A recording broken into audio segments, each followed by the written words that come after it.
নাসিরউদ্দিন আহমেদ পিন্টুর হত্যার বিচার, আইজিপি বাহারুলের গ্রেফতার অপসারণের দাবিতে গত 4 নভেম্বর থেকে ধারাবাহিক কর্মসূচি পালন করে আসছি। আমরা 4 নভেম্বর আমরা বিক্ষোভ মিছিল করেছি, আমরা স্বরাষ্ট্র উপদেষ্টাকে স্মারকলিপি দিয়েছি। আমরা 6 ডিসেম্বর আমরা প্রেস ক্লাবের সামনে মানববন্ধন করেছি।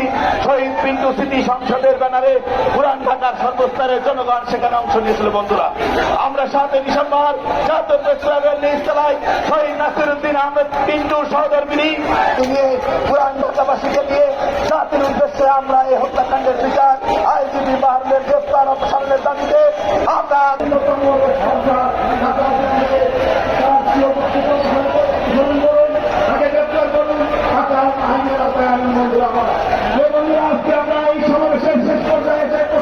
গ্রেফতারের দাবিতে চলমান আন্দোলনের অন্যতম সহযোগিতা হয় জনাব রফিক আহমেদ জলাল।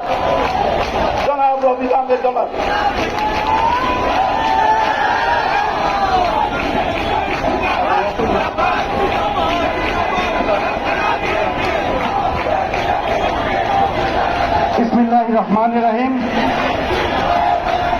শহীদ পিন্টু স্মৃতি সংসদ আয়োজিত আজকে ধারাবাহিকভাবে 4th দিনের মতো আমাদের এই প্রতিবাদ সমাবেশ যুবনেতা জনাব আলমগীর কবির সেলিম আমাদের মাঝে সারা ঢাকা শহরের বিভিন্ন প্রান্ত থেকে শহীদ নাসিরউদ্দিন পিন্টুর হাত ধরে যারা আমরা ছাত্ররা দিতে এসেছি হাতে করি, তাদের অনেকে এসেছেন।